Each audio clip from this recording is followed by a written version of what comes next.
CBS 46 continues to get results for Super Bowl workers who say they were not paid. To date, we've collected thousands of dollars in back pay for some of the workers, but a handful, they are still waiting for their checks. And CBS 46's Yasmina Alston live at the Fulton County Courthouse where those workers met with BE Staffing and the DA's office. Yasmina?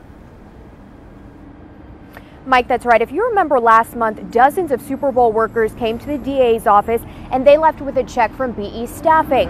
Well, today about 20 remaining workers came for what they thought would be a similar meeting, but instead they left with nothing.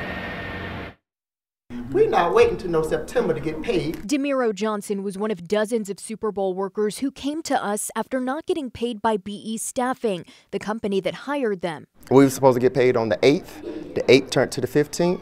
15th turned into today of February, and now we're in April the 1st. It was last month that BE Staffing was at the Fulton County District Attorney's office to write checks for the workers claiming they didn't get all of their money.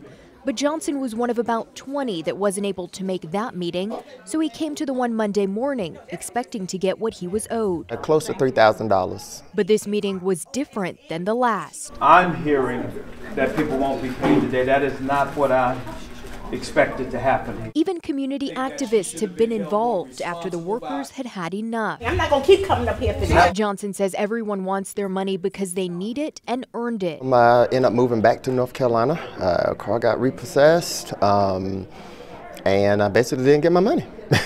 The mood in the March meeting where workers left with money was not the same Monday morning. No money.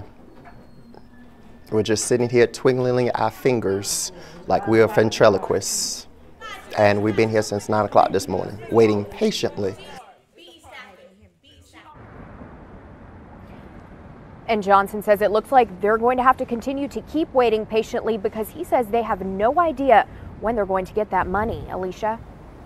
Yasmina, the story's so frustrating for so many, and obviously their lives impacted. That gentleman saying, he had to live out of his car essentially after not getting paid. Have we heard yet? What are BE Staffing and the Fulton County District Attorney Paul Howard saying at this point? Well, I reached out to the attorney for BE Staffing to ask why haven't these people gotten paid. His phone was off and he hasn't responded to my email. I also reached out to the Fulton County District Attorney's office to see if they knew what was going on, but we haven't heard back yet. We will, of course, keep you updated as we do hear back. Alicia? Yasmina Alston covering the story since the beginning. We will stay on top of it.